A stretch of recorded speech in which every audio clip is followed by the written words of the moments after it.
So welcome. Today we're going to discuss the basics of Medicare and the secondary payer rule and why that rule is so important to understand.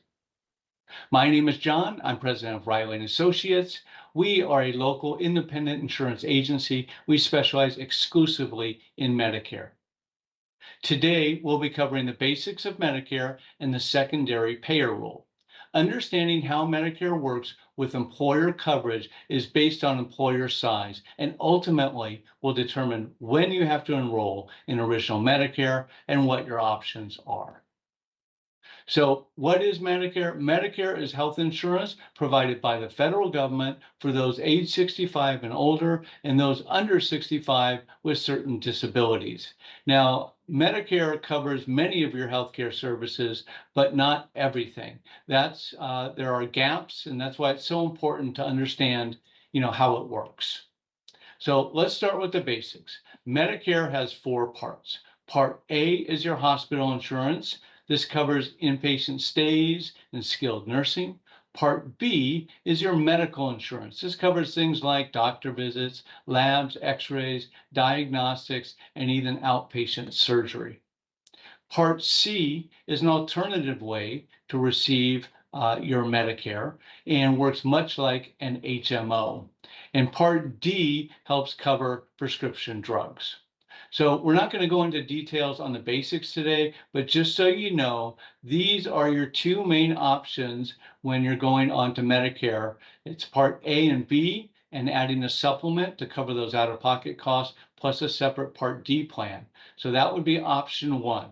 Part A, Part B, a supplemental that pays for the deductibles and coinsurance, and a prescription drug plan. So option one is going to be those components, and that gives you the ability to go to any doctor, any hospital throughout the nation, and you're going to pay a higher premium here for that luxury. The other option works like an HMO. It's called an Advantage Plan or Part C, and that includes prescription drug coverage, and that's tied to a local network and hospital. So you're going to have a primary care physician and have to go through a medical group and your local hospital to access care.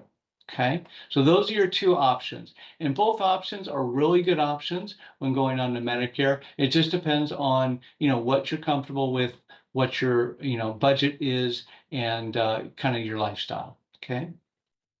So Medicare helps pay for many of your healthcare services, but like I said, it doesn't cover everything. So there's still out-of-pocket costs like deductibles, copays, coinsurance, and that's why you have two options when going on to Medicare to cover those options, which we just went over. So let's look at why it's important to understand what happens when you have Medicare and other coverage like an employer plan. Okay, so this is where the Medicare secondary payer rule comes in, which is really important to understand and which we're going to discuss today. Okay, so I want to start by explaining the Medicare secondary payer rule. This rule determines which insurance pays first when someone has both Medicare and employer group coverage. So understanding this is important because it helps avoid unpaid claims and unexpected medical bills.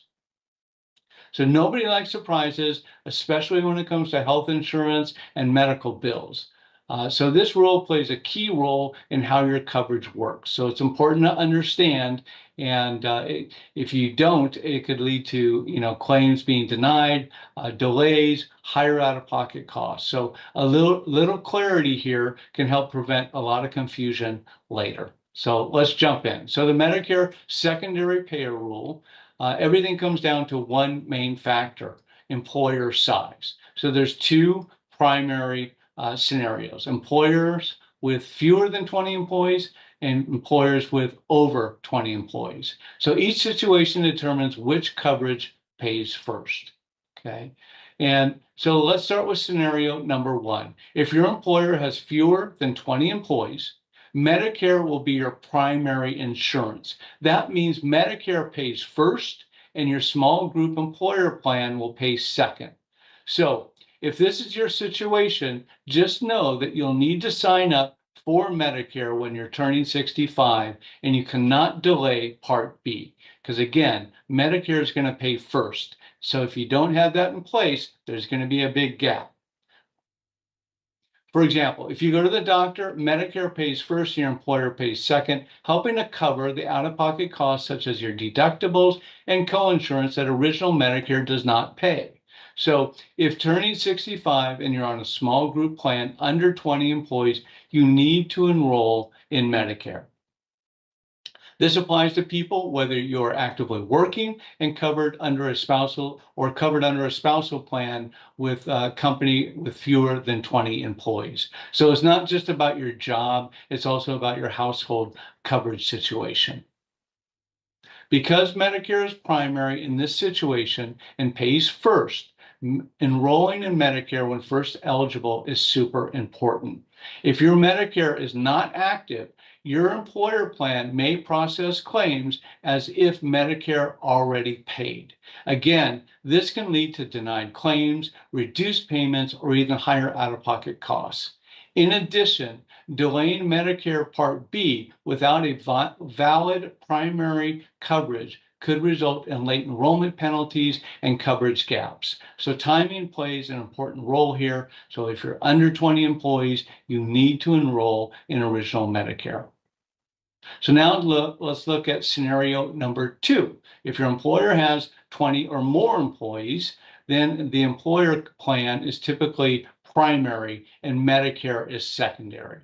So in this scenario, your employer plan pays first and Medicare may act as a secondary coverage. Here, you have an option. Some individuals in this situation may want to delay Medicare Part B depending on their coverage and costs. So you could sign up for Medicare Part A, which generally has no premium for most people, and delay Part B until you're ready to go off your large group employer coverage or retire. So since Part B does come with a premium, many people will delay Part B on their group employer plan and stay with the employer plan. So it's really important to compare costs and benefits before making that decision. So the key takeaway here is simple. Employer size determines which coverage pays first. Under 20 employees, Medicare is primary, so you need to get enrolled in Medicare. If it's 20 or more employees, employer coverage is primary, and in most cases, you can delay Part B. The good news is that when everything is set up correctly, coverage typically works very well together. You have stronger overall coverage, lower out-of-pocket costs, and smoother claims processing. You always want to be fully protected. My role is to help ensure Medicare and your employer health coverage work together correctly. So to summarize, employer size plays a key role in how your coverage works, and enrolling in Medicare at the right time is important, and it depends on your situation. So understanding these basics can help avoid common mistakes.